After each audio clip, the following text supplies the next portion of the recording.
Fala galera, tudo certo? Passando aqui rapidinho, só para pedir para vocês aí o like e para se inscrever no nosso canal, que isso ajuda muito a produção do nosso conteúdo, beleza? Valeu, espero que gostem aí do vídeo. Fala galera, mais um vídeo aqui no nosso canal e hoje vamos trazer o vídeo 2 da nossa série, digamos assim, de apresentação das grandes seleções, das favoritas para mim na Eurocopa desse ano de 2024. Nesse vídeo a gente vai falar um pouquinho sobre a Espanha, que jogou contra o Brasil recentemente, então muita gente está com ela na cabeça, e é um time muito forte, é com certeza uma das 5 principais seleções nessa Euro, que está vindo aí, quem sabe, para copar mais uma Eurocopa. Começando, né, falando um pouquinho sobre o histórico recente da seleção espanhola. A Espanha vem de uma boa sequência. Ela vem fazendo participações interessantes em campeonatos internacionais, assim, de maneira, né, geral. Em 2000, na Copa do Mundo ela foi eliminada de maneira um pouco precoce, né, por Marrocos, mas na Nations League ela venceu, né, ela chegou até a final da Nations ano passado e venceu, então um resultado muito interessante, muito importante, mesmo que não tenha feito uma campanha muito absurda, né. Ela jogou o qualificatório da Euro, goleou diversas seleções de menor capacidade, né, venceu basicamente todo mundo, e aí nós chegamos aos últimos jogos que são os famosos amistosos, né. Foram 5 jogos, 4. Nós temos 4 amistosos e um jogo que é ainda da qualificatória da Euro, que foi um Espanha e Geórgia, que a Espanha ganhou de 3-1. Não tem muito o que discutir aqui, né? Foi em novembro do ano passado, a Geórgia é uma seleção muito fraca, então vencer é obrigatório. E depois a gente teve 4 amistosos que vale a pena a gente dar uma olhadinha para discutir. Primeiro tiveram 2 amistosos contra seleções na América do Sul. Um foi contra a Colômbia e depois contra o Brasil. E a Espanha conseguiu perder para a Colômbia de 1-0 e empatar em 3-3 com o Brasil naquele jogão que a gente lembra bem e que, né, a arbitragem, digamos, estava um pouco caseira naquele dia, né? Depois a Espanha goleou Andorra 5-0 e goleou a Irlanda do Norte em 5-1. Bom, desses 4 jogos eu acho que a gente consegue tirar 2 informações. Bom, os jogos contra Andorra e Irlanda do Norte não tem muito o que falar, porque são seleções fraquíssimas, em que a Espanha tinha que passar por cima e o fez. Então, pelo menos competência para fazer isso ela tem. Contra a Colômbia e Brasil, que são times muito mais duros, potenciais confrontos importantes, por exemplo, de Copa do Mundo, a Espanha não performou tão bem assim, né? Perder para a Colômbia é um resultado um pouco complicado. A Colômbia, no cenário da América do Sul, ela está um patamar abaixo das tops. Você tem, né, Brasil, Argentina, Uruguai, e depois desses 3 você pode colocar ali a Colômbia. Então não é um resultado esperado para uma seleção como a da Espanha. O que demonstra algo que essa seleção espanhola tem muito, que é muita ofensividade, tem muito jogador rápido, jogador jovem, jogador explosivo, jogador com muita qualidade, só que peca um pouco na hora de defender. É uma seleção exposta. Contra o Brasil a gente viu muito isso. A Espanha, da mesma maneira que ataca e é muito ofensiva, ela também cede muito espaço, ela comete muitos erros. Principalmente na linha defensiva, na linha de meio de campo, você tem alguns personagens que ainda são muito inexperientes e que acabam errando e comprometendo um pouco a Espanha de maneira geral, né? A performance. E isso pode ser um ponto aí que pode prejudicar a Espanha nessa Euro, né? Por ser uma seleção muito jovem, além de algumas figuras específicas que a gente vai falar agora. Como vem essa Espanha, né? Antes da gente entrar no nosso campinho tático, eu gostaria de trazer alguns nomes que eu acho que são nomes importantes para essa Espanha, né, para a Eurocopa. Diferentemente da Alemanha, e se você não viu o vídeo da Alemanha, vai no nosso canal e vê, porque também tá bem legal. Diferentemente da Alemanha, a Espanha tem mais opções. A Espanha tem muitas possibilidades para montar esse time, tanto que foi um pouco difícil de eu conseguir estabelecer aqui o que eu acho que é o 11 principal da Espanha para a Euro, porque de fato deve mudar muito de jogo para jogo, tá? A gente tem aí possibilidades que são mais jogadores de banco, mas que podem ser grandes caras, né? Por exemplo, né, você tem Grimaldo, você tem Roselu, você tem o Oyarzabal, até mesmo Jesus Navas, né, o Raya, que é um goleiro tecnicamente reserva, Cubarsi, você tem alguns jogadores interessantes no banco, né? Para mim, o 11 titular, e tem alguns que estão fora também, né? Até um adendo aqui, por exemplo, o Gavi, que tá lesionado, né, que é um grande jogador e seria titular. Né, para mim, do 11 titular, eu acho que os principais caras para ficar de olho nessa Espanha são o Rodri, que talvez seja o grande cara desse time no sentido de regularidade, experiência com o Manchester City, um campeão absoluto de quase tudo que compete.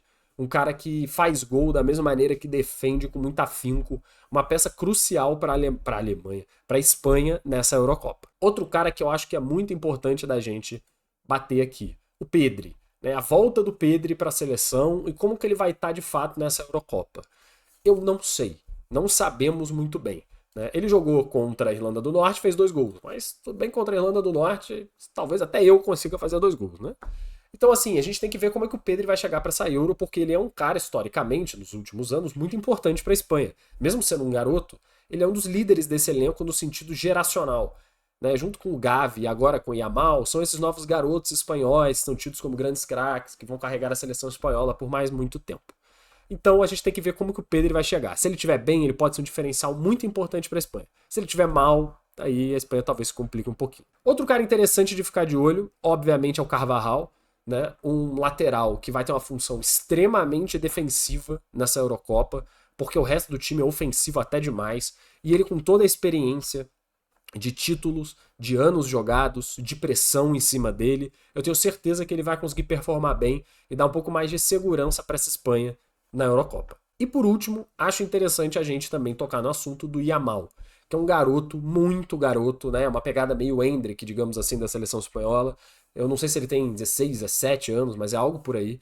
Muito, muito jovem mesmo, e é muito complicado você pôr uma pressão tão grande em cima dele, né?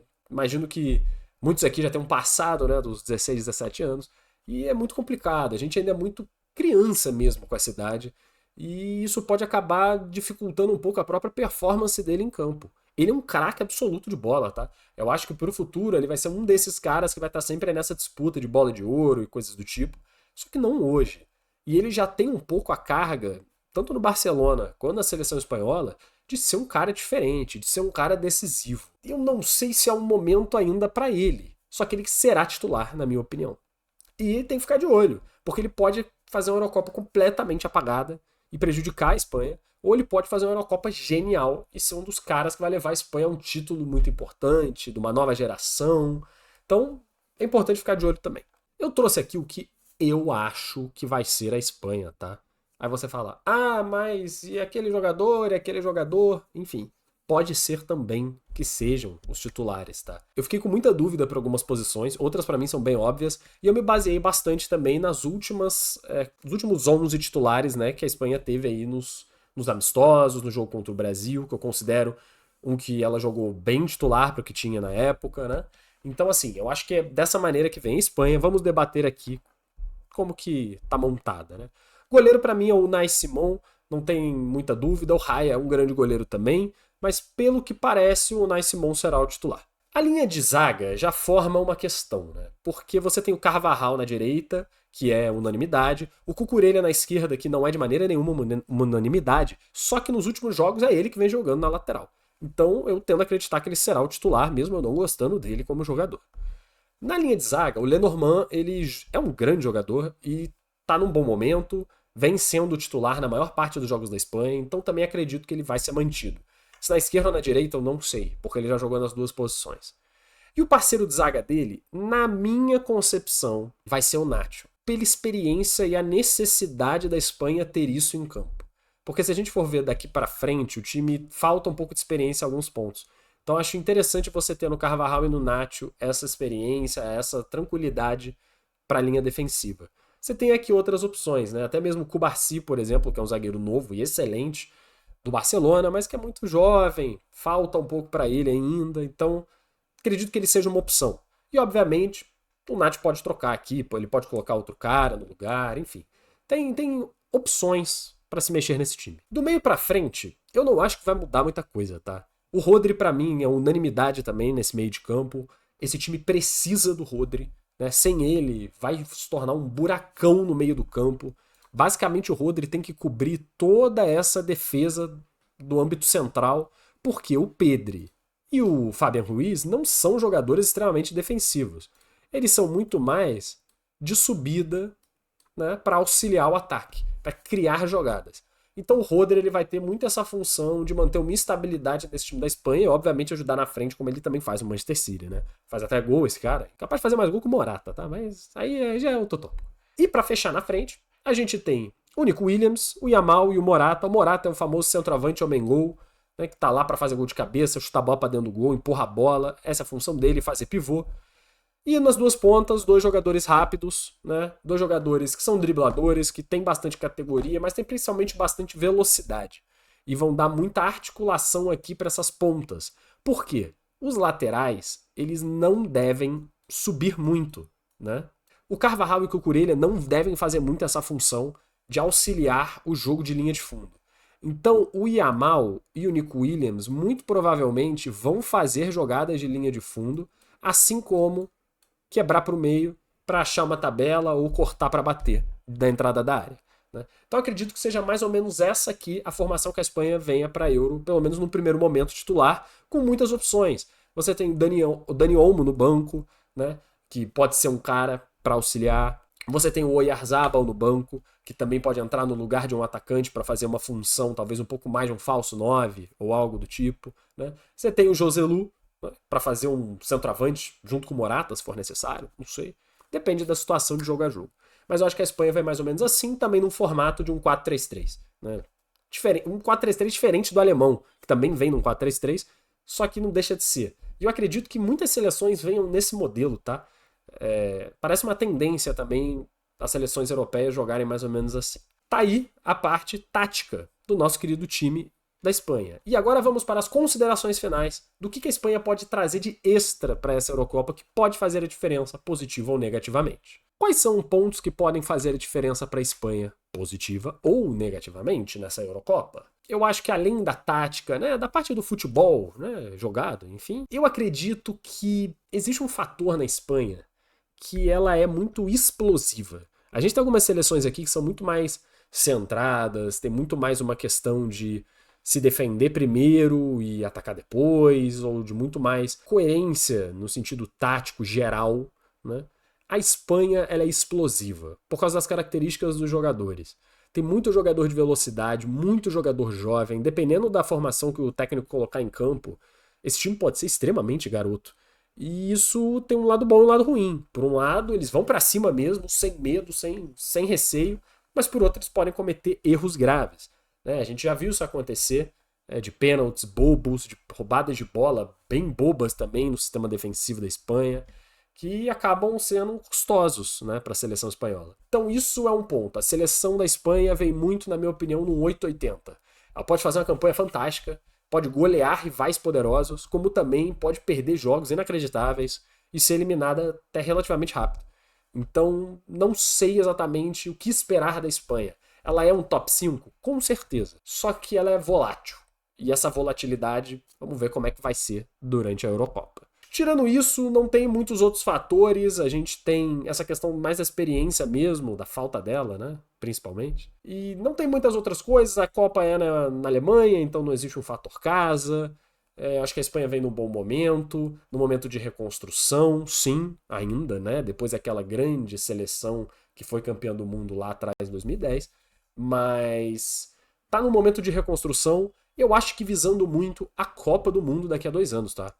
Eu vejo essa seleção da Espanha muito mais forte para a Copa do Mundo daqui a 2 anos. Vários jogadores aqui já vão estar um pouco mais experientes, provavelmente ainda melhores. Isso é perigoso, tá? Falando como um brasileiro na Copa do Mundo, essa seleção espanhola é perigosa na Copa.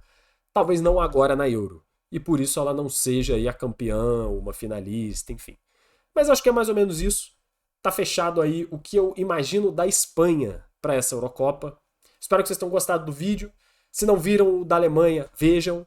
E ainda hoje teremos também o vídeo sobre a Itália e na sequência teremos sobre a França e sobre a Inglaterra nos próximos dias. Então fiquem atentos e agradeço muito aí todo mundo que está vendo. Deixem nos comentários o que vocês pensam da Espanha, outras possibilidades no 11 titular que eu não tenha falado, que eu tenha esquecido, que vocês prefiram. Tanto faz. A gente lê, a gente sempre comenta. Não tem muita opinião errada aqui, né? A não ser que você, sei lá, escolha colocar um goleiro de centroavante. Aí talvez sua opinião esteja errada. Mas tirando isso, eu acho que existe uma variedade muito grande que a gente pode trazer para a discussão aqui do futebol. Então muito obrigado por estar vendo o vídeo. Agradeço bastante e até o próximo.